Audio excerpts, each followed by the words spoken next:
Common sense and impulse. Impulsive people are those who allow themselves to be guided by their initial impressions and to make resolutions or commit acts under the domination of a special consciousness into which perception has plunged them. Impulse is a form of cerebral activity which forces us to make a movement before the mind is able to decide upon it by means of reflection or reasoning. The Shogun deals with it at length and defines it thus. Impulse is an almost direct contact between perception and result. Memory, thought, deduction, and above all reason are absolutely excluded from these acts, which are never inspired by intellectuality. The impression received by the brain is immediately transmuted into an act, similar to those acts which depend entirely on automatic memory. It is certain, in making a series of movements which compose the act of walking upstairs, or the action of walking from one place to another, we do not think of analyzing our efforts, and this act of walking almost limits itself to an organic function, so little does thought enter into its composition. In the case of repeated impulses, it can be absolutely affirmed that substance is the antecedent and postulate of the essence of being. Substance comprises all corporal materialities, instinctive needs, irrational movements, in a word, all actions where common sense is not a factor. Essence is that imponderable part of being which includes the soul, the mind, the intelligence, in fact, the entire mentality. It is this last element of our being which poetizes our thoughts, classifies them, and leads us to common sense by means of reasoning and judgment. He who, having received an injury from his superior, replies to it at once by corresponding affront, is absolutely sure to become the victim of his impulses. It is only when his act is consummated that he will think of the consequences which it can entail, the loss of his employment first, then corporal punishment in severity according to the gravity of the offense, lastly, misery, perhaps the result of forced inactivity.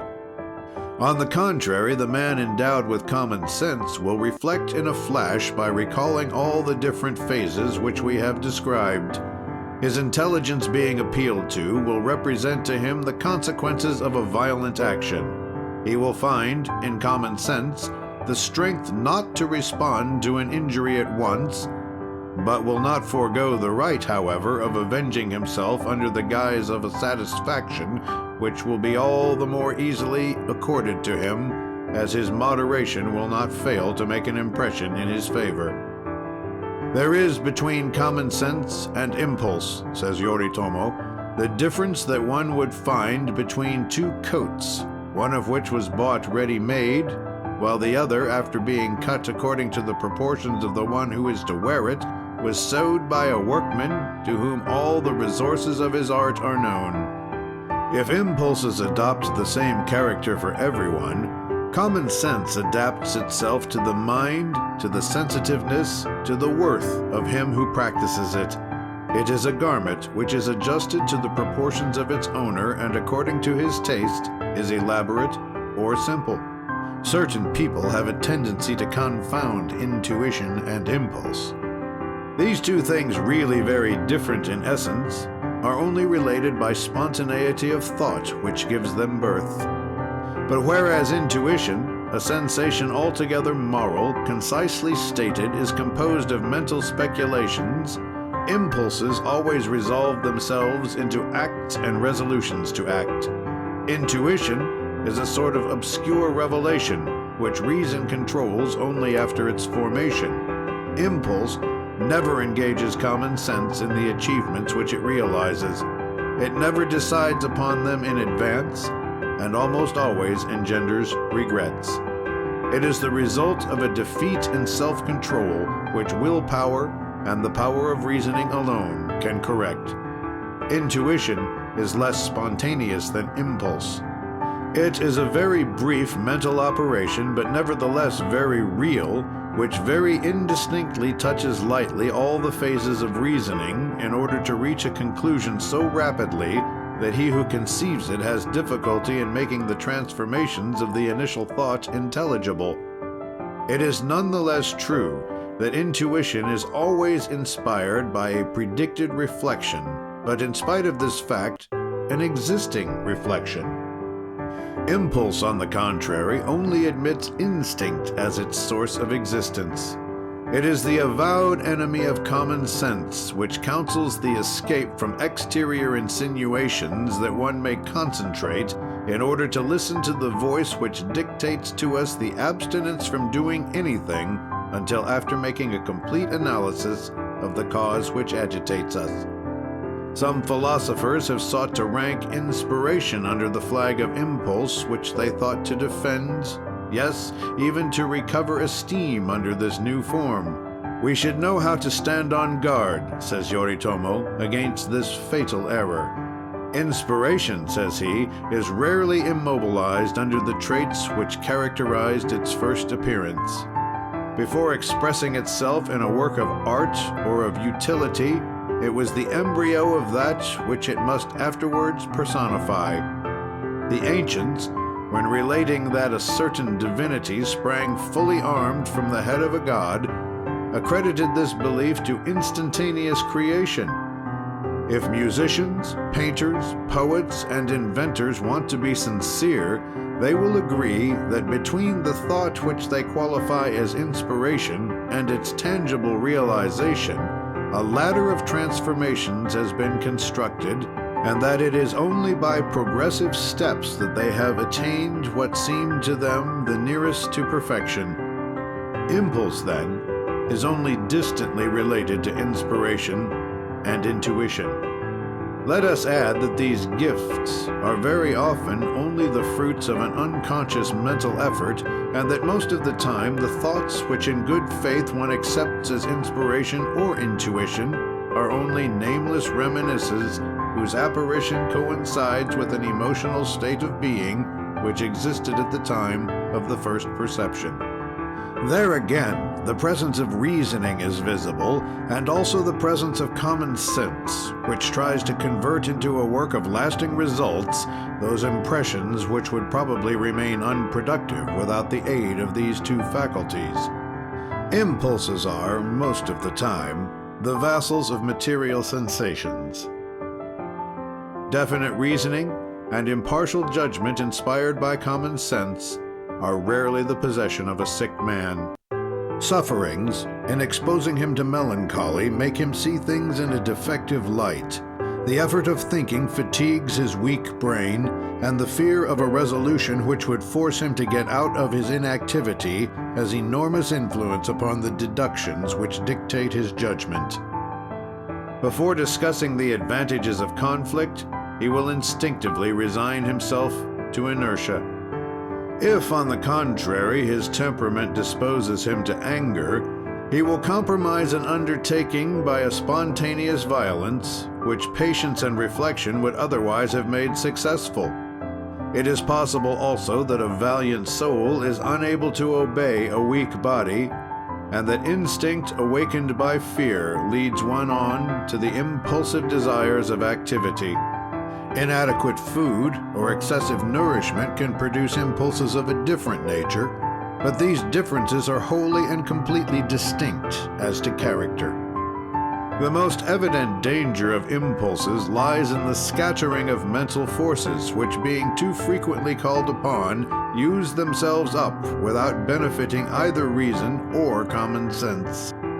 The habit of indulging in movements dictated only by instinct, in suppressing all the phases of judgment, leaves infinitely more latitude to caprice, which exists at the expense of solid judgment.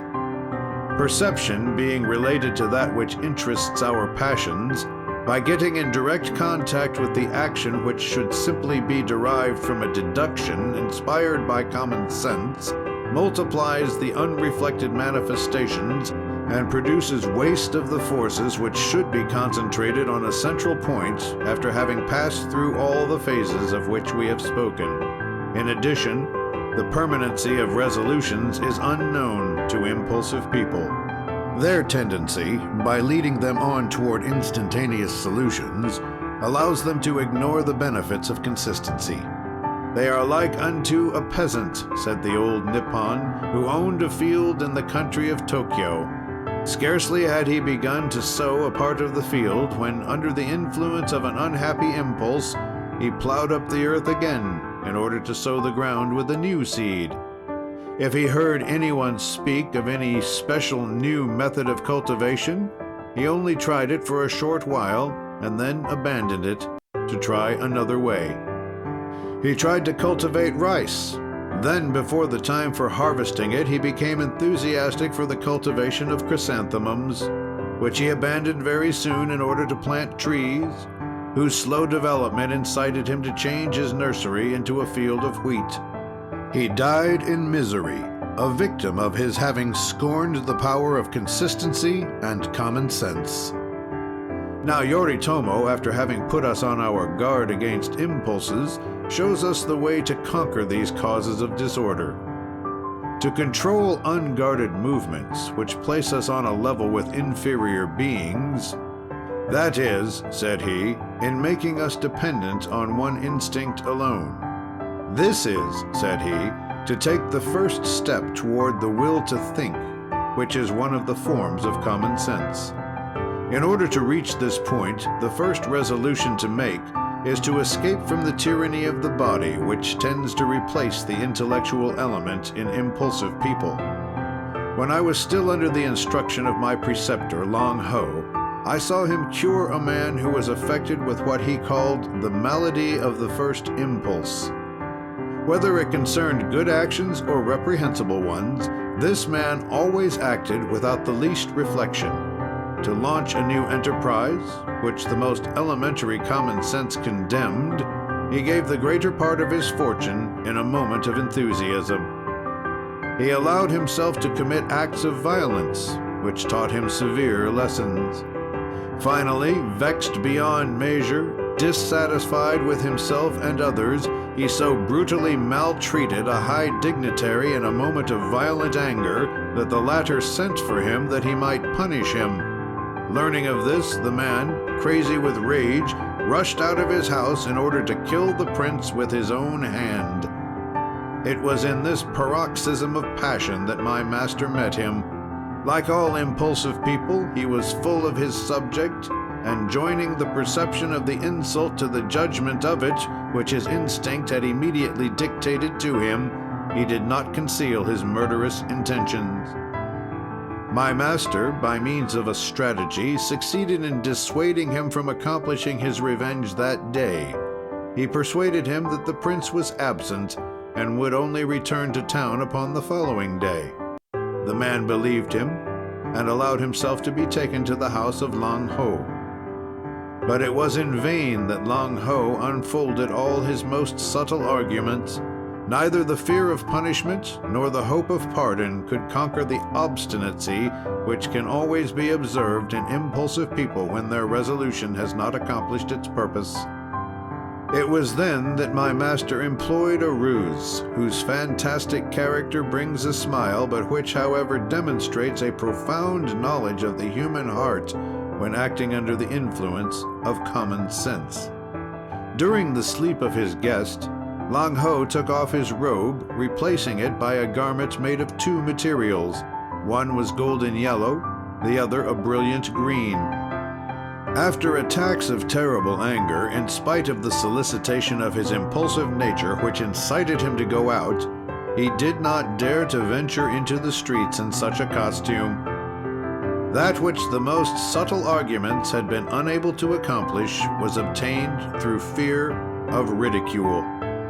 2 days passed, his fury was changed into great mental exhaustion because impulsive people cannot withstand the contact with obstacles for any length of time. It was this moment which my master chose to undertake the cure in which he was so vitally interested. With the most delicate art, he explained to the impulsive man all the chain of sentiments leading from perception to judgment. He caused common sense to intervene so happily that the man was permeated by it. My master kept him nearby for several weeks, always using very simple arguments to combat the instinctive resolutions which were formulated in his brain many times a day. Common sense, thus solicited, was revealed to the impulsive one and appeared like a peaceful counselor. The ridiculous and odious side of his resolution was represented to him with such truth that he embraced Lang Ho, saying, "Now, master, I can go away, and your mind can be at rest about me. The arguments of common sense have liberated me from bondage in which my lack of reflection held me. I return to my home, but I beg of you, allow me to take away this ridiculous costume, which was my savior. I wish to hang it in my home in the most conspicuous place, that from the moment my nature incites me to obey the commands of impulse, I may be able to look at once upon this garment, and thus recall your teachings, which have brought sweetness and peace into my life.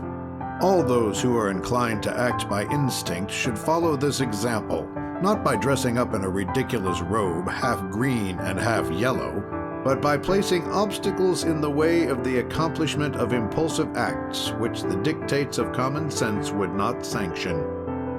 For those whose minds possess a certain delicacy, again says the old master, these obstacles will be of a purely moral order.